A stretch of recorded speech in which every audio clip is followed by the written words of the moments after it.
Welcome back to the Boys In Bolos podcast. We're down here in the Rat Tail Bunker and Barbershop Studio. Jarrett, thank you again. I always thank you, but I don't know why I'm thanking you. You don't have to thank me at I all. don't thank you. You come here. I'm here on my own accord. You're here on your own accord. I'm not forcing you here. I sleep down here in a hammock.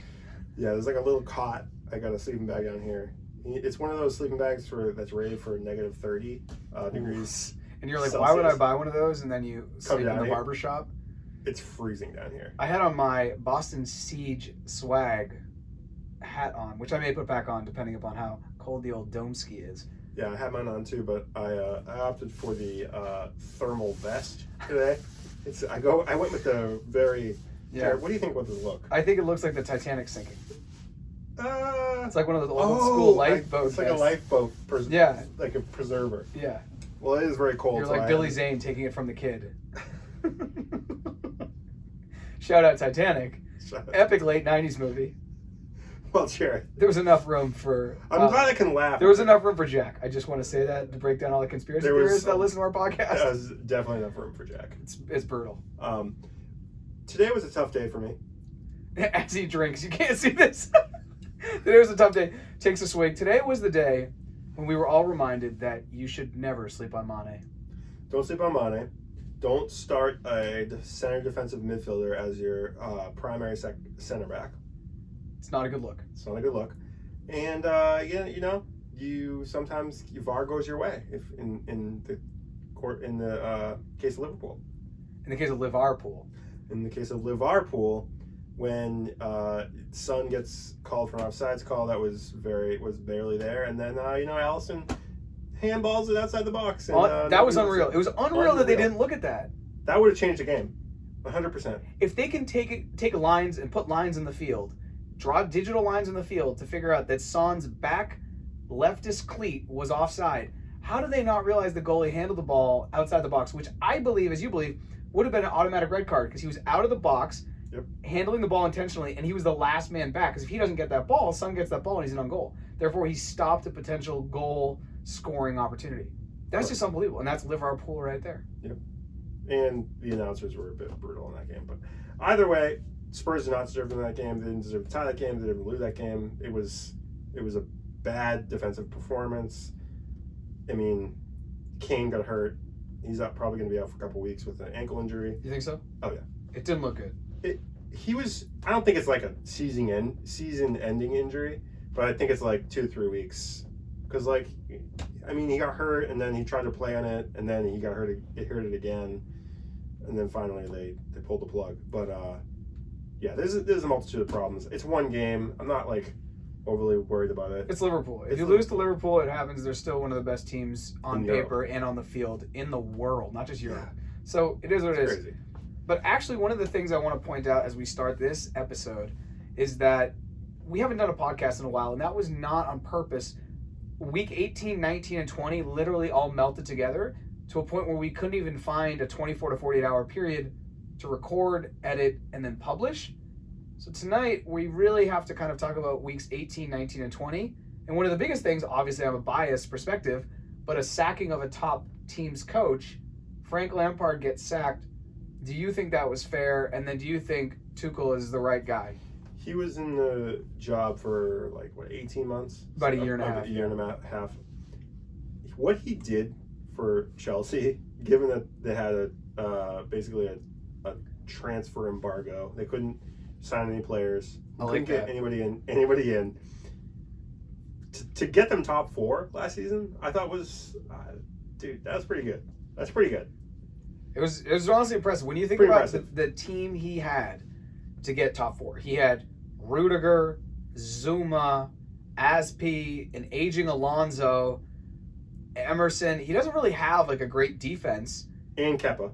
And he did it with Kepa, who now has less than 50% stopping of shots. He's a sieve. If you just I don't even know why teams don't take kickoffs and they just take it right at him. Because it's literally a flip of a coin if it's going to go in the net. True. So continuing that, and then he gets all these players that some of the players were his signings. I think Havertz and Werner weren't his signings. I think they wanted to splash cash. They wanted to get the most expensive players to fill roles in that team. Just look what his priorities were: building up Mason Mount's confidence, making Mason Mount a true player in the Premier League, which I think he did fairly well. And then obviously he gave him the captain armband his last game. It's telling that suddenly Tuchel comes in, benches Mount, benches Abraham, and thinks that Havertz is going to be the savior of this team, and he just didn't have the impact. He doesn't have the impact yet. He's not up to speed. He's still recovering, and whatever it is. So, to answer your question, do I think it's fair? I don't. I think in the lens, in the context of how Chelsea operates, I think that it's fair. I think it's expected. I don't think it was a surprise, given that they were at the time maybe 6th or 7th place, fighting for a top 4 spot. But they have to change I think they really need to change their philosophy on how they operate their club. I think they're not they. I don't know who you're talking about, but Abramovich is not going to change his philosophy. I know. And he splashes cash. He runs it just like it's a corporation, and he had the expectation that they were going to do better in quarters 1 and 2, and their profits and the revenue and the balance sheet was really out of whack for what they had invested into the company, because that's what it is, right? It's a corporate structure, and that's the way they take it. I agree with you. Do I think they should have given Frank more time? Probably 2 or 3 more games. However, when you look at what Frank did, out of all the previous 10 coaches under Abramovich, he had the lowest points per game out of any of them.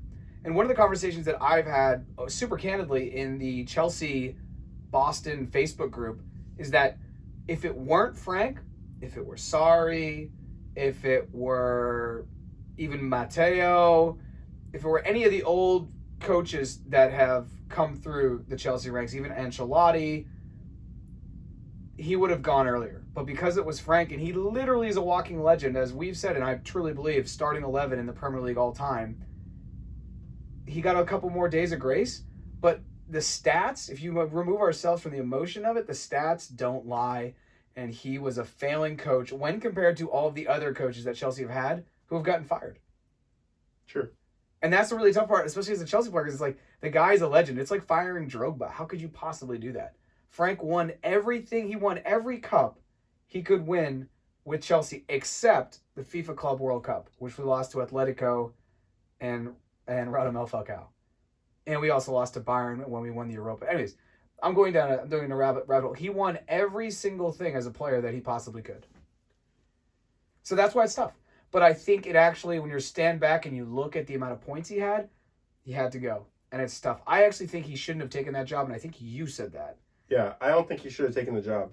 I think he had to take the job. I think when they offered the job to him, because they obviously came to him when he was after managing Derby to the playoff and the championship, which they lost. But after that success, quote unquote success, they came to him. They were looking for a manager. They said, "Look, Frank, we think that you can do this and that." Perhaps, and I'm just speculating, maybe they never intended to have Frank be the coach for more than 18 months. Maybe the plan was always to have Frank be the stopgap between them not having an ability to sign some players, understand that like it could go either way, and then be like, well, it's not working out, we're going to bring in somebody else who has more experience. And Tuchel fits that bill. Now, I'm not sure. I don't know. Tuchel's success remains to be seen, but maybe that was the plan all along. Maybe that was the plan. I don't think it's not like some deep conspiracy thing. I don't think it's that crazy because I believe he had a 3-year contract, was his exact same contract that Tuchel had. I'm going to call him Tuchel. You can call him Tuchel. I kind of like that. It's like tomato. Tuchel. Is it Tuchel or Tuchel? I heard Tuchel. I heard a German guy speaking English, and he said Tuchel. Okay. So I'm going to go Tuchel. Tuchel. All right. Either way. Tuchel signed to a 3-year contract. Frank, I believe, was signed to a 3-year contract. Someone could correct me and say I don't know what I'm talking about. That's fine. I don't think it's that much of a change of direction, to be honest. And I think you're absolutely right. They brought in a guy who was going to be a legend. They brought in Frank, who was like a PR punching bag, to soak up all the bad press if Chelsea did bad. Right. They really just kind of hedge their bets. They're like, if Right. Chelsea do shitty, at least we can blame it on the transfer ban, and at least we have Frank up there to take all the PR. Right. If Chelsea actually do well, then that's great. We're not, where they're paying him way less than they would have had to pay a Mancini or an Ancelotti or another coach who would have, decades of a pedigree as far as technical work. Whereas Frank is one of the newest coaches in the Premier League. Plus, they're not gonna ruin Frank. So Frank's gonna get experience from this. He's gonna go on. He's gonna take a break. They're gonna pay him until the end of the season as his contract requires, which I don't think he was guaranteed money for the third year of his contract. So he's in the second year of his contract now. So he'll be paid to the end of the season. So he'll probably take the end of the season. He'll probably sign for a smaller club, and he needs more experience. He needs to go manage a club and get some success in a lower league or in another league abroad, just like what Gerrard's doing, and in Rangers. And that's what he needs to do. That's what he should have done. Because if you go and you go coach Rangers or Celtic in the Scottish League, a league that has traditionally been a two-horse league, or he goes and takes the reins of Juventus, people might think he's some Nostradamus when really he's just got crazy quality on the field. Right. Pep Guardiola, as an example, is an amazing coach, but show me a time in his career he's not coached at one of the deepest pockets in that league and had the best team in that league. Bayern Munich, he had the best team in that league, and they have the deepest pockets in the German league, as far as I understand. City, not even a competition. Barcelona, he inherited, or he came in at the time when you had Messi, Iniesta, and Xavi, arguably 3 of the top 10 all-time players in history, all firing, and Messi was like 18, 19. So maybe if Lampard would have been in a different situation, it would have been better. But I think the biggest problem with him is that he somehow did worse in the year when he spent $220 million than in the year when he was playing Tommy Abrams as the only striker. Because They signed Giroud last winter. We barely had Giroud almost for a year. So it's a very weird situation. But let's transition. Frank's done. Tuchel is here. Yep. I want to talk about Liverpool a little bit. Liverpool just beat Tottenham. Yep. But Liverpool in the last week, they've lost to Burnley. Yep. Which was a shocker. This is their first win in like 6 matches. Yeah. They lost to United. Yep. And then they win today against Tottenham, and they kind of look like they're back to business. When I say business, meaning fluid soccer, Mo Salah being absolutely lethal, Mane being annoying. We've said in one of our previous episodes that we believe only the Manchester teams and Liverpool can win the title. Correct. With the game that they had today, does that strengthen? Do you think Liverpool is? Do you think it's a 2-horse race? Do you think it's just Liverpool and City again? Is that how it's going to crack out? I mean, Manchester United lost to Sheffield. Yeah, they lost to Sheffield, and that's bad. And I was talking bad. to it was a bad performance. It was a bad defensive performance, and it was a we need to change our goalkeeper performance. That's how bad it was. So to answer your question, 2-horse race probably at this point. I think it's going to be close up until maybe for at least another 10 games. I think it's going to be close. I think it's going to be neck and neck. City look good. City are the team to beat right now. They've got the best defender in the league right now. The best defensive partnership. Yeah. Well, actually, who do you think is the best defender in the league?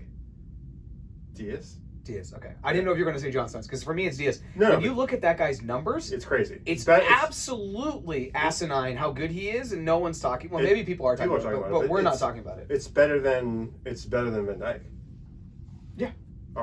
Yeah. He's quietly doing it. He's doing it without any fanfare. So if you just want to talk about the biggest transfers into clubs this season, Ruben Diaz, little shadow of a doubt. Yeah. Højbjerg, Spurs. Yep.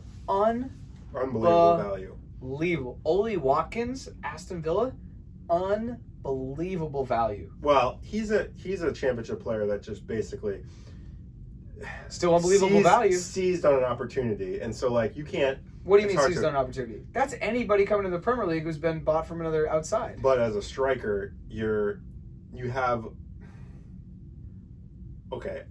pressure. There's less pressure on a striker to perform well than on a defender.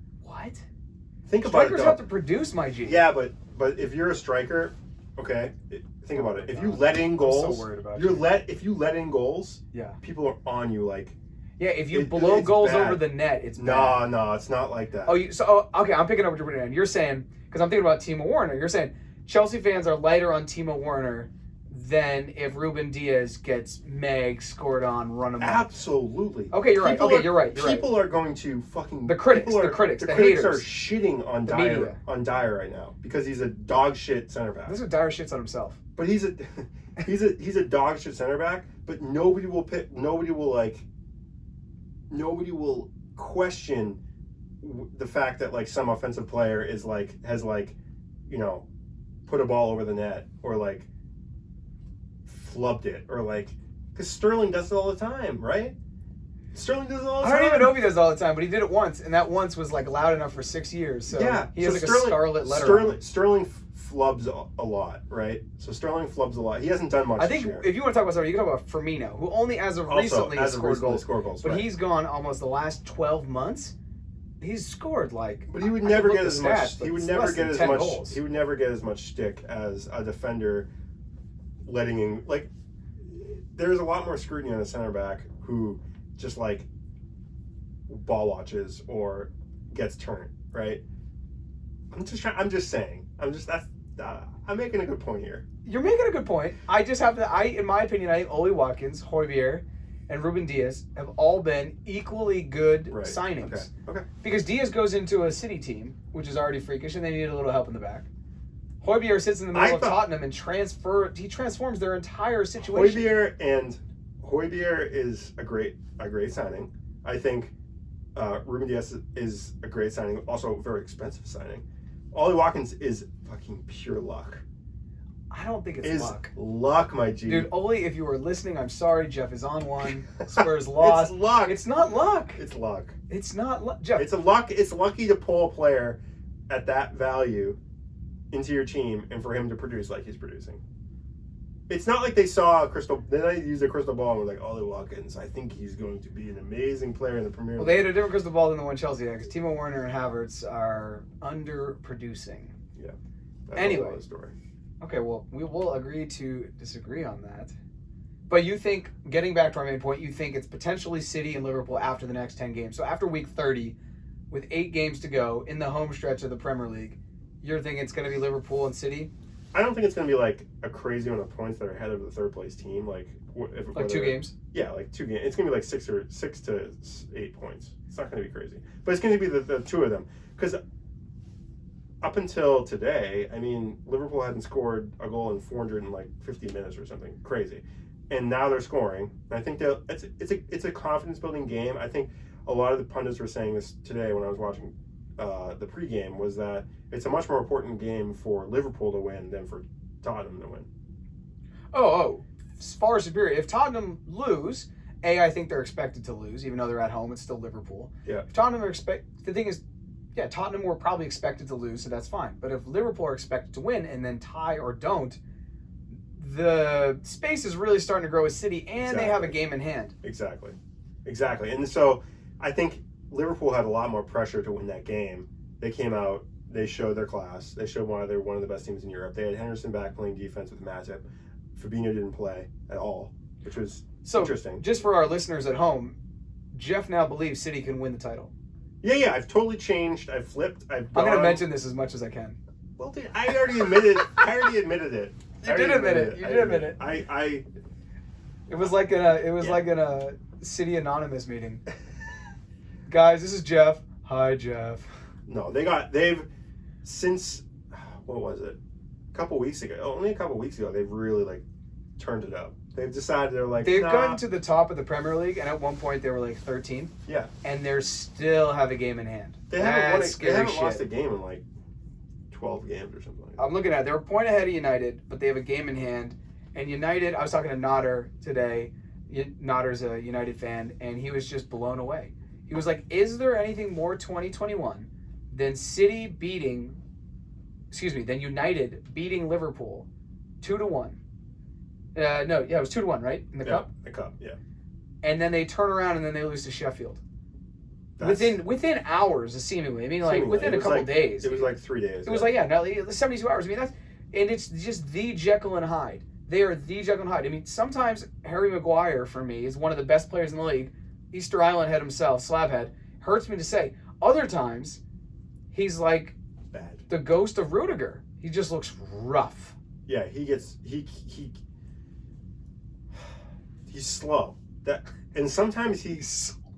And sometimes I think he's deceptively slow. No, I think he's deceptively slow because I think sometimes I'm like, oh, he got beat, and he uses his body well enough. Yeah. Granted, I think 95% of the times they're fouls, and Maguire just has like his own like ranking with the refs, but he doesn't get beat as much as you think he would for being kind of like just a dude a lug. He's a lug, dude. He's a lug. He really should be playing rugby with that forehead. What a guy. He's so rough. He's rough. And we joke about it, but honestly, the more we joke about someone, the better they do. And since we joke about it, United's gone to the top. I know, but I don't think... What I've thought about United is that they've been riding the wave of Fernandez since... Penandes. Please use his Christian given name. And when when the guy doesn't get penalties in the box, that team doesn't win. He has looked in the last 10 games. We're starting to see things that we had always talked about, which is no one at any level, unless you're honestly Messi or Ronaldo or Lewandowski these days, no one can continue consistently to produce. I guess Salah could be in this because he always scores 1 billion goals. No one can continue consistently score and just make a difference like Fernandez is doing, especially out of the midfield. He does so much work. I mean, if it's like a group project, he's literally doing all of it. All the work. He's doing all the gluing, the cutting. It's too tiring, man. He does all the presenting. He does all the Q&A. Eventually, you're out there and you're just like, dude, he's like out there. He's just like, I'm doing a lot, man. Can somebody else help me out? He also has like created the most chances, I think, in Europe. So he just like puts it on a silver platter. And then Martial and Rashford just have like brain farts. Right. If you had a better striker, like Mbappe is going to probably come to the Premier League next year. I don't know what team he's going to go. Haaland is also going to come to the Premier League. If you have either of those guys that I believe are a lot more clinical with a Bruno Fernandes, they're winning the Premier League. That's my opinion. They're winning the Premier League because he creates so many opportunities. Haaland's not going to Man United. Haaland's probably going to go to Chelsea. Yeah. They got the pockets for him. We need to finish, obviously, top 4. Otherwise, we're not going to get him. So, you need number 10. What do you mean? A real number 10. Ooh, don't Christian. Come on, man. Oh, you know what I mean. No, I don't know what you mean. You need number 9. Sorry. Okay. I'm gonna cut that one out. I'm leaving that in. I need people to know your allegiances. Christian's not a number. Your allegiances lie Christian's not a number in different parts of the CONCACAF. Christian's not a number. All 10. your Mexican family.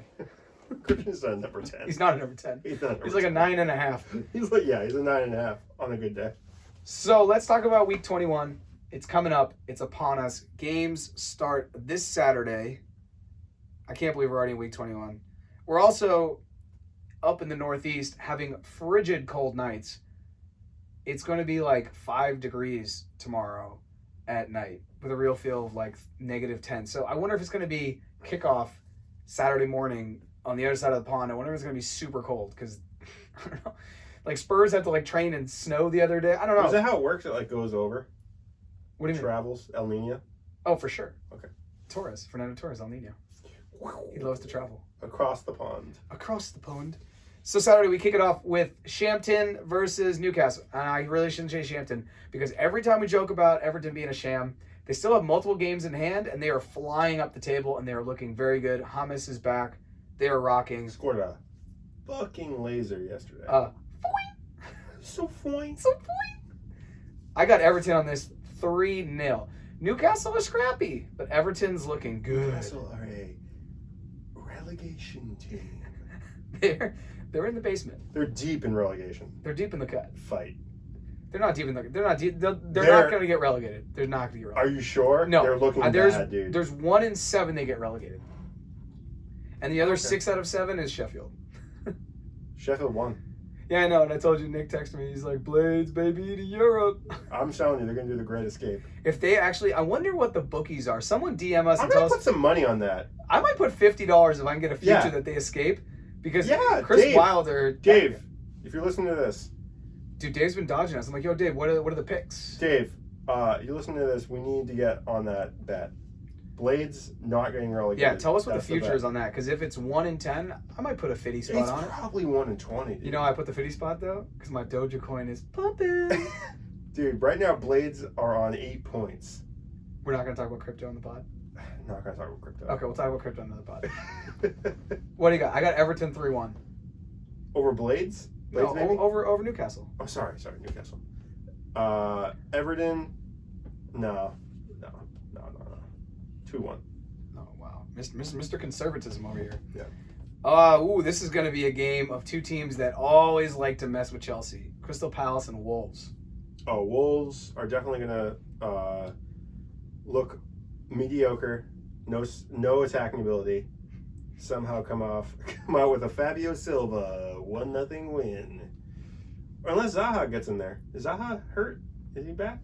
Who knows? If Zaha doesn't play, Crystal Palace lose. If Zaha plays, there'll be goals. There'll be like maybe a goal or two. No Zaha, no goals. Truth. Put that on a shirt.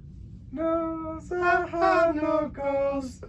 Manchester City, Sheffield. Blades are going to be taken out behind the shed and hit with a small baseball bat repeatedly. I don't think this is going to be bad, dude. No, I don't think it'll be as bad as you think. All right, say that again to me with a straight face. I don't think it will be as bad as you think. Oh, that's pretty good. Okay, this is my reasoning behind that. Blades are not the worst team ever to play football. Super strong defense. Continue. They're not the worst team ever to play. You're right. There was a movie called The Big Green, and some Larry redhead kid was put in the back until the Hispanic kid came to the town and won everything.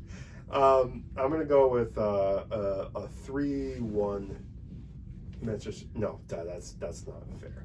3-0 Manchester City win. Manchester City are gonna beat them 4-0.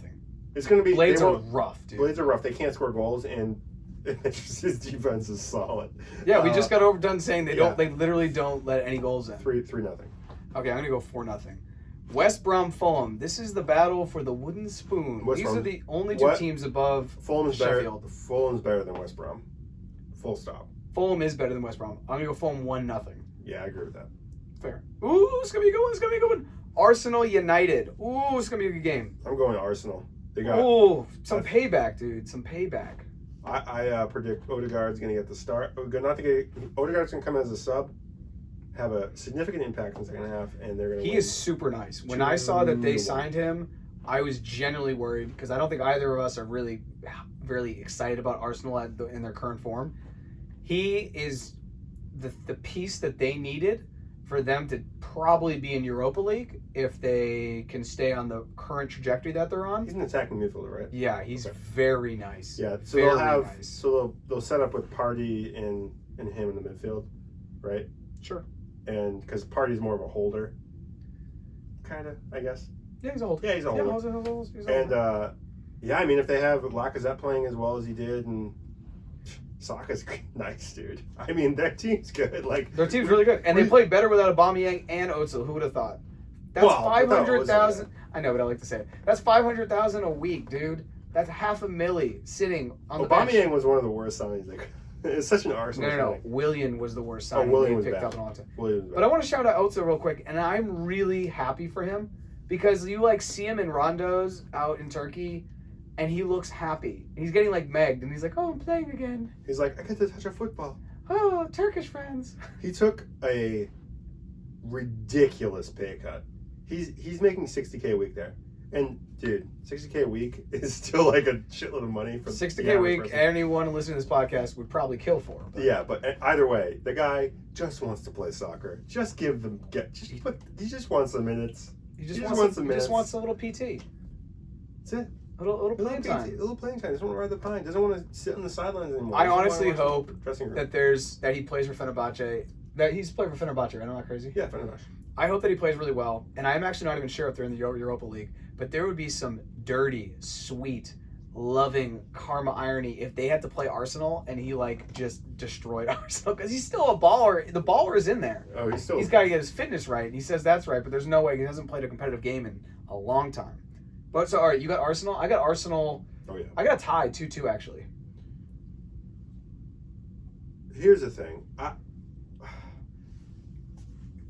Manchester United, they really are the Jekyll and Hyde team in the Premier League. I got two too. And I'm not even going to give them that.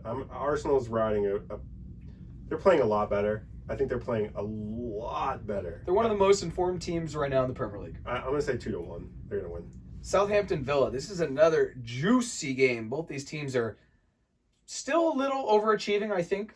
Juicy game. Villa just is coming off a loss, though. Doesn't matter. They're Villa. They're nice. They still have like games in hand, dude.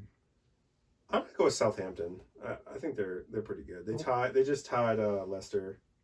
A little Hassan huddle for you. Yeah, I'm gonna go Southampton 1-0. They're right next to each other in the table. I would like Southampton to win because Aston Villa's got multiple games in hand, so that's completely fine with me.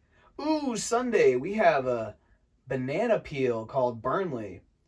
Tuchel has to get a win in this game, or it's going to be a rough start. Is it the banana peel? It is a banana peel because we should win this game. A big win over. They did have a big win. They've had multiple big wins, but this is a game that Chelsea need to win. So it's a banana peel for Chelsea. Tuchel has got to, whatever systems he's trying to put in there, he's got to implement and get the boys out running, and we've got to win this game. Chelsea want to be top 4. We've got to start winning games that we should win. Full stop. Because we're having trouble with the teams that are higher up in the table. So a team that's lower than us, we've got to beat them. Full stop. Sure. I'm going to go Chelsea 2-0, and that's optimistic because right now we're struggling to score goals. It's going to be a lot more defensive than you think. I think it's going to be 1-0 Chelsea. I'll take it. I'm going to correct you on the Fenerbahce comment. Fenerbahce is not in the Europa League, but they are second in the Turkish league right now, so they will potentially be in the Europa League next year. Exactly. I was dreaming, baby.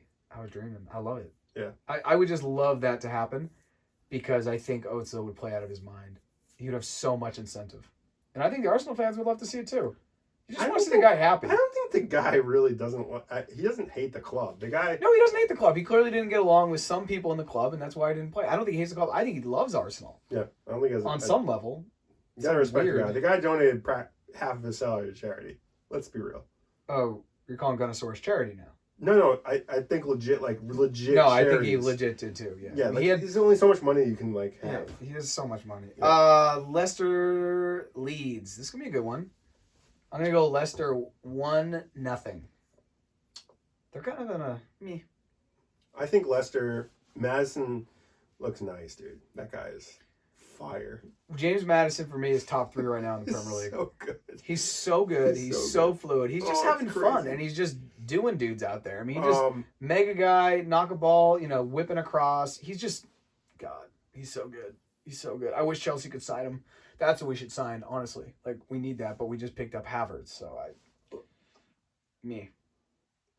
What do you got? I'm gonna go Leicester 2-1. All right, I'm going Leicester 1-0. Okay. How about West Ham Liverpool? West Ham, that's sneaky 5th in the league. 4th right now in the league. Yeah, I was gonna say no. They're 5th in the league, right behind Liverpool. 5th, okay. It's hard to know. I mean, it's just incredible what David Moyes has done there because I always thought David Moyes was kind of a they bum. Just brought into their team. You talking about Everton? West Ham. Oh, Jesse Lingard. Oh, Lingeezy. Yeah, it's nice to see Lingard will actually get some playing time. Or maybe he won't. Maybe he won't. Maybe he'll ride the pine. Be a super sub. Yeah, no, I don't know. West Ham is. How long they can keep this going? How long can they keep this going? This will be the start of them not keeping this going. Okay. I think Liverpool will beat them by 2 goals. I don't know what the score will be, but I predict 2 goals. After what I saw today, Mane could have scored 3 or 4 goals himself. He just was a little off an angle, a turn of the hip, turn of the foot.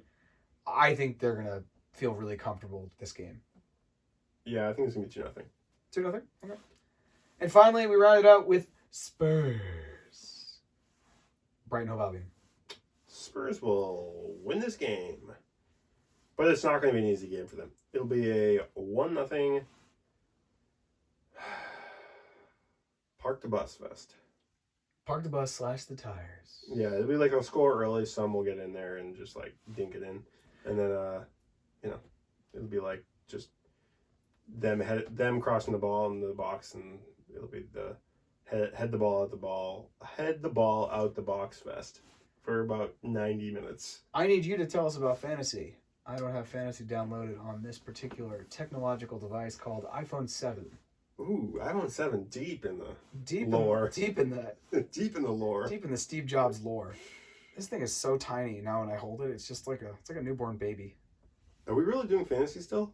We're still doing fantasy? Yeah. Oh, okay. I just don't have my phone that has the fantasy. I don't even know what place I'm in. I'm in 8th still. Would you like me to read the fantasy? No, I'll do it. Can you do it justice though? No. Okay, thanks. Can't do it justice. Yeah, you can. Okay. And at number 1, not so special one, Ozzy T. Come on down. He is destroying us. What happened? We just had a lighting. We're having a lighting issue. Did the power just go out? No, it's this light. Oh. All right, we'll continue. For those of you watching at home, our light is low. Ozzy at number 1. God, he is destroying. Jesus Larry, Jason all the way to 2nd. Ooh, BS United and Kits in 3rd. Jeffrey, all the way to 8th. Pretty little Jeffrey falling down the hill. But your boy's falling farther. I am in 12th now. It is so freaking brutal, so dude. Good, dude. So brutal. And the bottom 3 are still the bottom 3 of always. Even though Diego got out of the basement, he's in 15 now with Chicago. I don't even think he knows what fantasy is anymore. No. Mac really took... Oh my God, where is Mac? Mac's right next to me. Mac and Eddie were like top for a while, but they need to step their games up. So you've been called out. Mitch also, dude, FC Empanadas. You got to step your game up. He's in 9th. Ooh, how the tables have turned. I haven't really looked at my fantasy. I'm also very depressed about Spurs. I'm in my own feelings about Spurs these days. Oh, it happens. Yep. And that's really all we got because Dave's picks. I don't know what's going on with Dave. He changed his number. Apparently, he got an iPhone. He got a work phone. But for those of you watching at home, we got these sweet jerseys from Boston Siege. So I want to show that Boston Siege jersey. And then, shout out Luke Dedeus also sent us this super old school Man City Zabaleta jersey. I think this thing is just class. So we're going to put it up here on the wall. If you have any jerseys or swag that you don't want anymore, or they're still at your parents' house and you want to get rid of them, send them down here. We have the Bunker jersey wall. Pavilion. I was going to go pavilion. It makes no sense. Pavilion?